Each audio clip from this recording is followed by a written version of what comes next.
आज आपण करणार आहे आलू मटरची भाजी। अर्धा किलो शेंगा सोलून घेतल्या आणि आलू घेतले। चला तर आता आपण भाजी करायला सुरुवात करूया। 4 उबळे तेल टाकत आहे मी। एक चिरलेला कांदा टाकते। कांदा चांगला तळून घ्यायचा। जिरे तळून घ्यायची।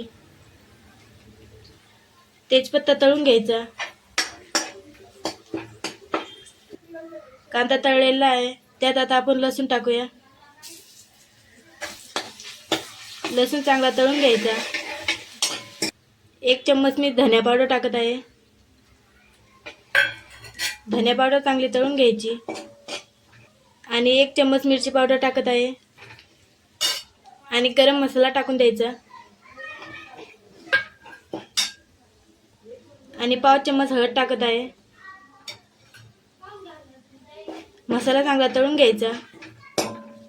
मसाला चांगला तळलेला आहे, त्यात आता आपण थोडं पाणी टाकूया।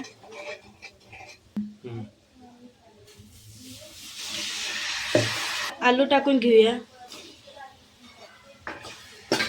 आता वाटाणे टाकून घेऊया। आलू वाटाणे चांगले परतून घ्यायचे। 1 ग्लास पाणी टाकून घ्यायचं। चवीनुसार मीठ टाकून घेऊ। थोडंसं कोथिंबीर टाकून घेऊया। 15 ते 20 मिनिटं भाजी शिजू द्यायची। बघा आपली भाजी तयार झालेली आहे। हे बघा एकदम तरीबाच भाजी तयार झालेली आहे।